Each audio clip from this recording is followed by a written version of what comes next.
Ya, kembali lagi bersama kami di Sapa Manado dan saat ini kita sudah masuk di segmen perbincangan. Saudara, perkembangan teknologi menghadirkan beragam inovasi aset digital termasuk uang digital dan juga uang elektronik.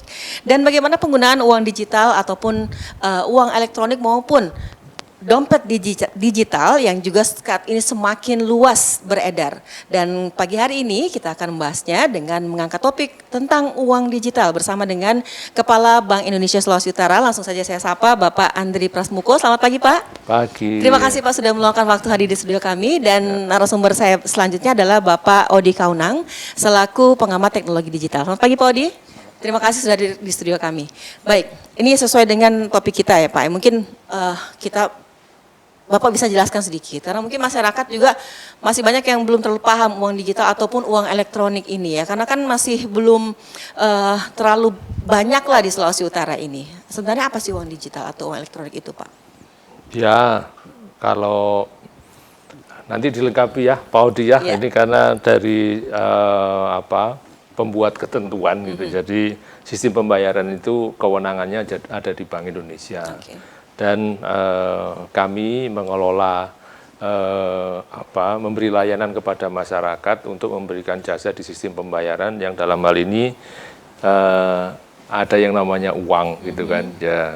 Kalau uang digital itu lebih luas, semua yang berupa pembayaran melalui elektronik itu ya uang digital gitu. Kalau uang elektronik ya kita sudah mengenal dan sudah sering kita pakai, itu adalah ya seperti ya e-money, kemudian berbagai macam bentuk wallet dan semacamnya. Seperti itu kita mungkin pemirsa juga sudah menggunakan itu dalam kesehariannya. Itu kira-kira sekelumit tentang, dan sampai sejauh ini kami yang mengatur mengenai uang elektronik. Kalau uang digital mungkin next-nya. Pak Andri, kira-kira mengapa sih kita harus beralih ke uang digital ini? Seberapa penting kira-kira? Perkembangan zaman ya, karena memang teknologi itu sudah maju sedemikian cepat gitu. Dengan dengan adanya uang digital atau uang elektronik itu akan meningkatkan efisiensi dan kecepatan. Tapi ada catatannya, sepanjang infrastrukturnya tersedia dengan baik. Nah, dari evaluasi yang sudah dijalankan selama ini di Sulawesi Utara, bagaimana? Bisa tidak Sulawesi Utara mengikuti perkembangan zaman itu dengan infrastrukturnya yang tersedia? Harus bisa. Tapi kenyataannya saat ini Pak, bagaimana? Ya, bertahap lah. Berarti itu artinya bisa saya katakan ya mungkin masih banyak juga daerah yang masih belum terjangkau dengan internet ya Pak ya. Dan juga mungkin juga orang masih banyak yang berpikir saya lebih enak membawa uang tunai ya, seperti itu. Mungkin itu juga bisa jadi salah satu penghambat.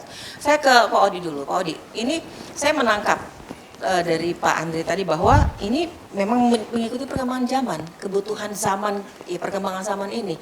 Tapi di Sulut ini juga kita ketahui bahwa saya jalan di mana-mana, di pasar atau di toko atau di warung-warung ada memang untuk scan digital itu, kris itu ada. Tapi nggak bisa gangguan atau apa dan lain-lain sebagainya. Kalau Anda melihat bagaimana? Saya sepaham dengan Pak Andri bahwa bertahaplah dukungan infrastruktur itu, dan kita rasa pemerintah dalam on the way untuk memfasilitasi hal itu. Tahapan tentu ada dan kita perlu bersabar. Tetapi saya ingin kembali agak mendasar sekali, sebab bicara tentang digital kan itu bicara tentang sinyal internet, dan sinyal internet itu sifatnya lintas area, lintas yuridiksi hukum, sebab sepanjang ada atmosfer di permukaan bumi, sinyal internet itu akan menjalan. Dan tentunya disinilah perlu ada dukungan hukum digital supaya pada waktu sinyal internet itu lintas yuridiksi hukum akan tercover dan membantu proses transaksi itu. Sebab transaksi itu kalau tidak didasari dengan hukum digital yang kuat, maka keberadaan teknologi canggih ini juga akan mudah terdisrupsi oleh berbagai kepentingan. Dan itulah yang saya mau lihat dari sisi digital. Dan dalam konteks yang lebih kecil lagi, saya berreferensi dari Pak Andre katakan tadi ada wallet, ini menjadi tantangan dari sinyal yang begitu bisa lintas platform. Tentunya juga seyogianya uang-uang yang ada berplatform salah satu wallet, mohon izin saya pakai misalnya istilah GoPay, OVO dan berbagai macam wallet, uangnya itu bisa ditransfer antar wallet, dan itu sejatinya akan membantu layanan transaksi di lokal kita. Sebab jangan kita terjebak kepada kepentingan pemilik wallet, padahal teknologinya sendiri sangat memungkinkan antar wallet. Nah ini yang dari sisi digital yang menjadi tantangan sekaligus juga hambatan yang perlu diliterasi dan kita pecahkan sama-sama lah ini. Baik, Pak Odi, ini memang ada hambatan pasti ya Pak Andri ya. Ini kalau Bapak sendiri dari evaluasi BI sendiri, kira-kira masyarakat Sulawesi Utara lebih senang menggunakan uang elektronik, uang digital, atau masih menggunakan cash lebih banyak? Ya, dari sisi fleksibilitas memang uang cash ya yang paling utama gitu ya. Jadi lebih mudah lah bagi masyarakat, terutama ya yang ya istilahnya 45 tahun ke atas gitu. Jadi itu lebih simpel gitu bagi mereka. Tapi di sisi lain kita tidak bisa menutup kemungkinan bahwa mereka juga harus menerima teknologi, karena perkembangan teknologi sudah sedemikian pesat, pasti itu juga akan nyampe kepada mereka. Dari data di kami gitu ya, ternyata untuk Sulawesi Utara ini masih lebih senang menggunakan transaksi itu lewat ATM. Kenapa seperti itu? Dugaan kami adalah kalau ATM mereka bisa melakukan transaksi apa saja di depan layar tersebut. Mau bayar, mau transfer, mau apa aja bisa dari situ. Sekaligus narik uang tunai. Itu kelebihannya ATM. Nah, mungkin itulah yang membuat volume terbesar transaksi uang elektronik itu lebih banyak lewat ATM. Kira-kira sulit tidak Pak kalau misalnya untuk mewujudkan ya kita beralih ke kris seperti itu untuk Sulawesi Utara sendiri? Itu memang tantangan tersendiri, tapi dari sisi pertumbuhan gitu ya, kris relatif menjanjikan. Jadi pertumbuhannya cukup pesat untuk terutama di kota-kota besar seperti Manado, Kota Mobagu, Bitung, Tomohon itu relatif pesat karena di sana juga sentra pendidikan dan perdagangan kan. Jadi itulah salah satu faktor yang mendukung. Jadi optimis kami kris itu akan diterima gitu ya. Ya kalau kota besar ya pasti yang dikhawatirkan Pak Odi tadi sinyalnya ya pasti ada lah gitu. Jadi itu yang mendorong semakin meningkatnya pengguna kris. Baik Pak Andri, Pak Odi, kita masih akan lanjut bahas lagi tentang kris ya. Kita masih akan bertanya lebih lanjut juga tentang e-wallet lain ya. Kira-kira kenapa orang lebih banyak menggunakan misalnya ya seperti tadi kayak OVO atau aplikasi Gojek dibandingkan dengan kris ini. Tapi kita break dulu Pak Andri, dan Anda jangan kemana-mana saudara. Usai jeda pada warna berikut ini kami akan segera kembali untuk Anda.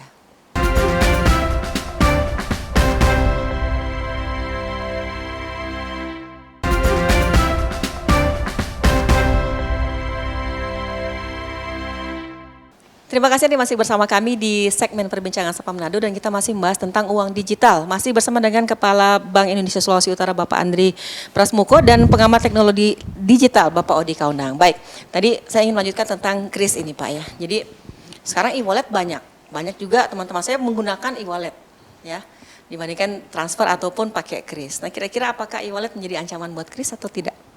Ya, e-wallet itu kan kantong. Iya. Sedangkan kris itu adalah jalannya. Gitu. Jadi kris bisa digunakan kalau ada dompetnya. Dalam hal ini dompet digital. Gitu. Nah, disitulah awalnya. Jadi antara e-wallet sama kris itu sepasang. Jadi jalan berpasangan dia ya? Iya. Terus saya tambahkan lagi. Dalam perkembangan waktu, kalau dulu yang pakai kris itu ya wallet-wallet itu, ya GoPay, OVO, Dana dan semacamnya itu. Itu memang environment-nya memang itu asal muasalnya kris ada di sana. Ya, kemudian bank kalau melihat seperti itu kan jadi dia, wah gua ditinggalin nih. Nah, jadi dia juga sekarang bisa langsung motong ke rekeningnya dia. Iya. Jadi sudah tidak pakai walletnya orang lain, banknya sendiri Bank juga sendiri, sudah bisa. oke, Gitu. ya, Jadi ya. dari langsung rekeningnya sendiri langsung scan, udah langsung motong. Gitu. Jadi bank bisa mengikuti lah perkembangan itu. Oke, kalau Pak Odi sendiri melihat kira-kira apakah ya e-wallet ini kan kalau lihat nanti berarti e-wallet ini pelopor ya Pak ya, pelopor untuk kris itu ya. Akhirnya bank-bank akhirnya sekarang membuat kris ini. Nah, dari sisi digitalnya, berarti memang dompet digital itu sudah lebih dulu berpikir ke depan tentang ini atau siap menghadapi digital ini? Saya rasa apa yang diinisiasi Pak Andre dan teman-teman dengan Kris menyediakan jalur untuk para wallet ini jalan, itu suatu langkah yang sangat progresif. Tetapi logika lebih lanjut yang saya ingin bangun, bagaimana yang ada yang masih sangat sumir di masyarakat tentang cryptocurrency itu bisa masuk juga melalui jalan ini. Karena kan kalau toh ini diinisiasi oleh itu yang menjadi menarik untuk supaya perekonomian lokal ini juga terbantu gitu loh kan. Tapi ini sesungguhnya saya masih melihat perlu ada dukungan regulasi. Tapi kalau regulasinya itu ada di sisi kris, tentu teknologi juga akan mudah, ada aplikasi-aplikasi turunannya. Dan itu yang menjadi bagian kita di Sulut ini, Susan, untuk bersama-sama mengenerate-nya, sekaligus membantu layanan ke masyarakat, tetapi juga membantu sisi bank sebagai regulator gitu. Oke, tadi Pak Odi sudah menyinggung tentang cryptocurrency. Nah, kira-kira ini Pak sudah mulai banyak di Indonesia ya. Apakah itu memang sudah dilegalkan, apakah memang sudah betul-betul masuk di Indonesia dan bagaimana mereka masuknya ini? Ya.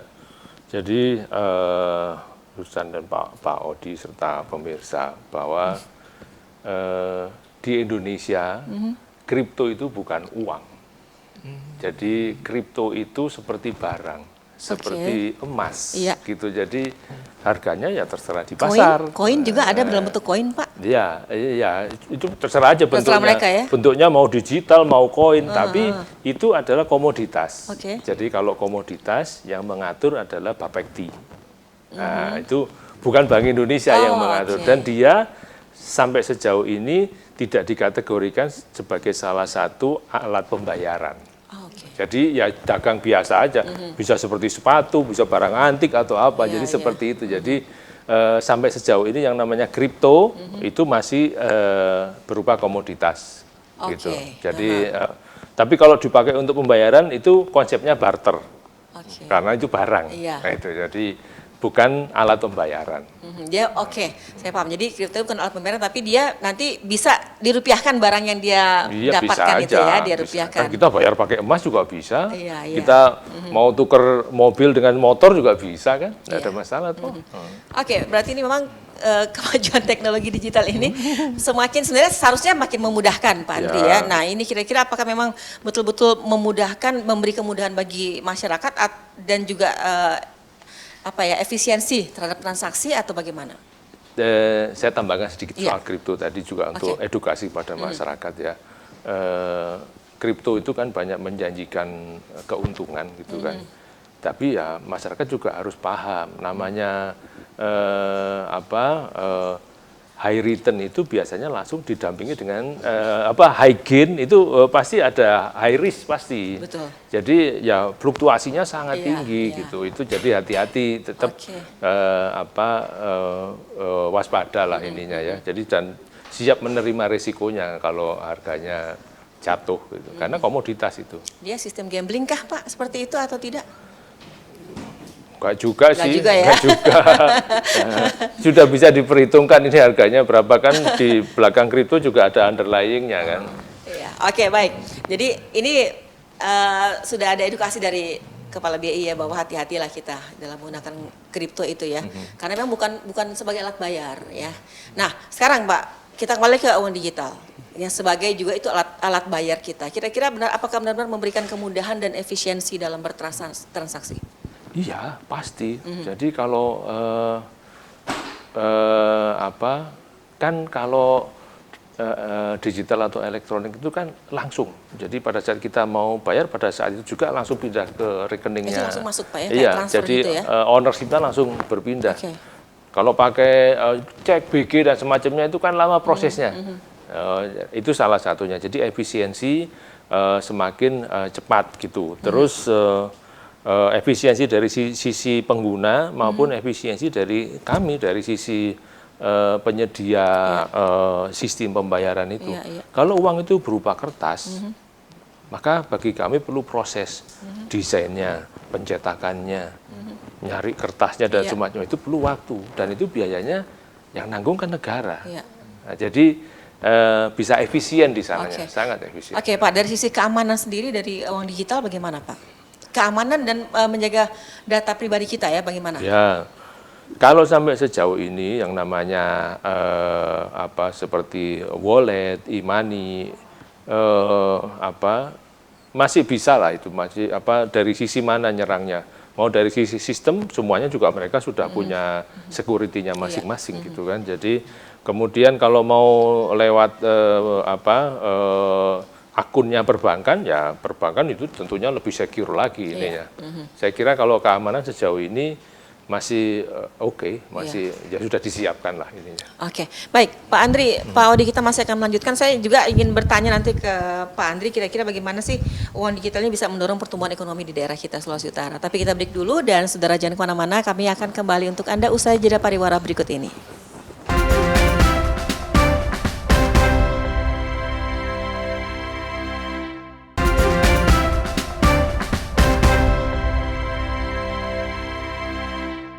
Ya, masih bersama kami di segmen dialog atau segmen perbincangan Sapa Manado dan masih membahas tentang uang digital. Baik, masih bersama dengan Kepala BI Sulut dan Bapak Odi Kaunan selaku pengamat teknologi digital.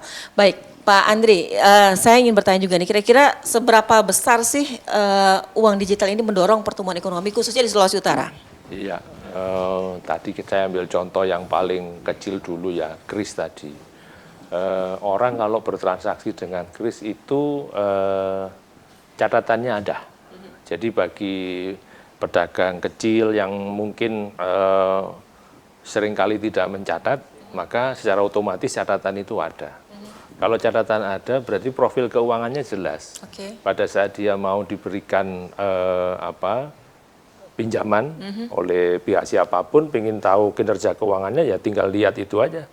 Jual belinya sudah kelihatan berapa dia lakunya bulan ini. Nah, itu salah satu upaya yang membantu jadi akses keuangannya lebih mudah. Itu yang pertama. Kemudian tadi efisiensi transaksi sudah jelas. Jadi tidak perlu repot-repot ngumpulin duit kemudian setor lagi ke bank gitu kan. Semua sudah masuk otomatis gitu kan.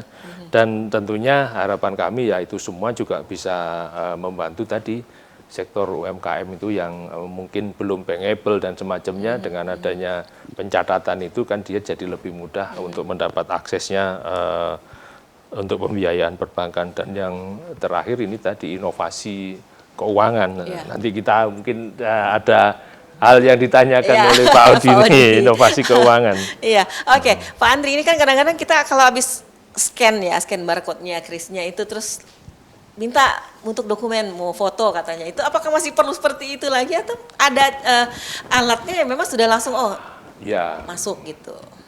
Susan coba ke, maaf ya sebut nama Indomaret atau Alfamart, kan nggak perlu foto itu. Mereka sudah punya aplikasi. Iya, mereka langsung ada jadi, pengetahuan. Itu kan berarti ada upaya harus menambah aplikasi, ya inovasi keuangan di situ. Tapi untuk yang masyarakat UMKM dan semacamnya, mereka melakukan foto itu untuk keamanan dia sendiri. Karena itu terjadi karena yang menjaga tokonya itu adalah bukan owner yang pegang HP yang didaftarkan pada sistem. Jadi kalau dia didaftarkan pada sistem, seharusnya notifikasi itu langsung muncul. Pada saat bayar, efektif muncul dia, ting. Karena bukan dia, karena jadi tidak masuk. Handphonenya dibawa, lagi jalan kemana, yang jaga toko adalah ini petugas yang dia gaji, ya dia nggak pegang handphone dong, makanya difoto sama dia. Itu apakah mencegah juga kayak waktu lalu Pak ya, akan ada banyak penipuan. Mereka ini sudah ditransfer padahal ternyata uangnya nggak masuk. Apakah itu salah satu untuk mencegah itu Pak ya? Iya. Masih adakah Pak kira-kira hal-hal seperti itu, penipuan-penipuan di uang digital ini? Susan, kalau namanya orang nakal itu Tetap tidak bisa habis di muka bumi ini, itu sudah pasti ada. Cuman persentasenya semakin mengecil itu. Tapi semakin mengecil ya. Ya. Pak Odi, ini saya ke Pak Odi dulu. Ternyata memang ya betul apa yang dikatakan Pak Andre, memang kalau namanya orang so nakal ya tetap dia akan berbuat hal itu ya. Berarti ada resiko tetap di dunia digital itu, tetap resikonya ada Pak Odi. Karena orang semakin pintar akan semakin pintar juga dia mengendalikan teknologi digital ini. Bagaimana Pak Odi? Ya, keniscayaan lah pada waktu kita beronline, pemilik teknologi pun mampu untuk men-trace back ataupun mengidentifikasi profil kita. Sebab saya coba menghubungkan dengan alat bayar. Pada waktu alat bayar itu terkonek ke internet, kan kita berhubungan juga dengan entitas pemilik internet itu sendiri, teknologi internet itu sendiri. Disitulah memang ada kemungkinan, tetapi di awal saya katakan ada regulasi yang sudah tentu akan terrelasi dengan Bank Indonesia. Jadi di yurisdiksi Indonesia kita aman lah. Tetapi menjadi persoalan jika pemilik wallet misalnya ada bertransaksi di luar. Ini kan memerlukan entitas bisnis sistem baru kan. Bagaimana Kris berkomunikasi dengan tanda kutip Krisnya Jepang, Krisnya Cina. Ini kan sesuatu yang menarik karena suatu keniscayaan bahwa kita ini hidup di ranah global. Ya kan? Bagaimana perspektif itu paling bagus itu kalau seandainya Pak Andre bisa memberi pencerahan kepada kita karena mau tidak mau yang kita disulut akan mudah bertransfer ke Cina, ke Jepang dan masyarakat terbuka kan itu nggak bisa dihindari kan. Iya, betul. Nah, inilah perspektif yang sangat derindu kalau Pak Andre bisa mencerahkan gitu loh. Mungkin langsung menyambung dari pernyataan Pak Odi, Pak Andre. Ini bagus sekali gitu karena kami melakukan itu Pak Odi dan Susan. Jadi dulu waktu pertama kali banyak wisatawan dari Cina datang ke Bali gitu kan, mereka pakai alat pembayarannya sendiri karena memang di sana sudah sangat cashless gitu di sana. Nah, kita menjawab tantangan itu dengan melakukan kerjasama. Kita kerjasama dengan pihak Bank Sentral of China. Jadi dengan begitu krisnya kita Indonesia langsung connect dengan Cina. Jadi bisa dipakai langsung. Setelah itu berhasil, kita menjajaki dengan Thailand. Jadi antar bank sentral dulu ngomongnya. Sistem kami akan komunikasi dengan sistem kalian. Oke, deal jadi. Kita buka sistemnya. Terus kita juga sudah nyambung dengan Singapura. Berikutnya Malaysia. Jadi untuk ASEAN itu kita sudah memulai. 4 negara Pak? Ya, 4 negara itu dulu. Ya?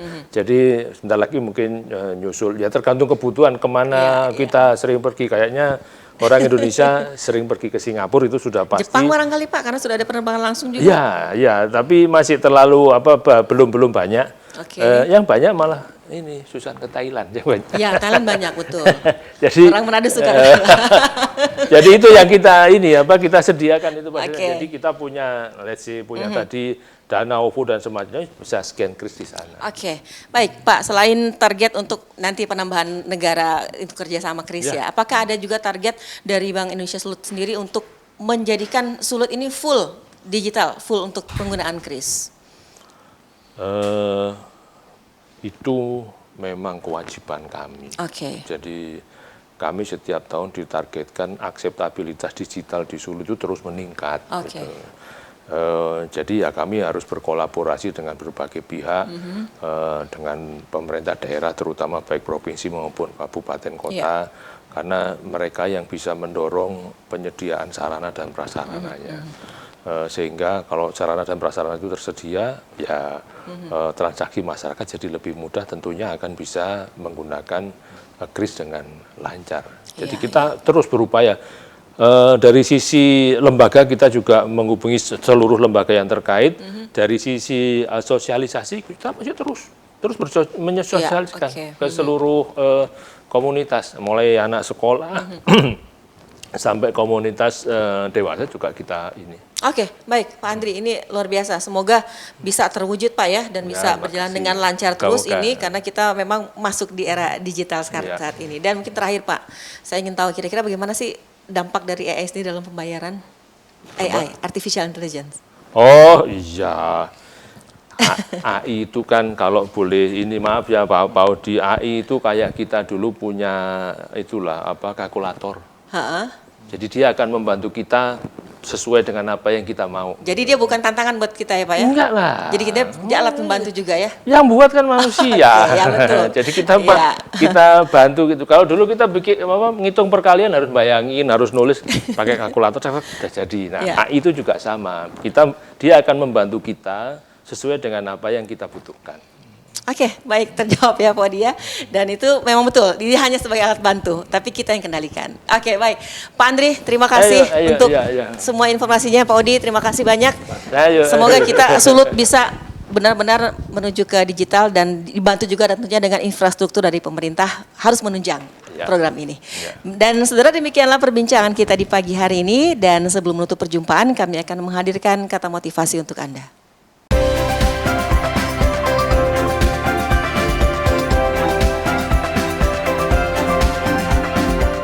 Ya, demikianlah seluruh sajian Sapa Manado untuk hari ini. Terima kasih atas kebersamaan Anda. Saya Susan Paling undur diri. Terima kasih dan sampai jumpa.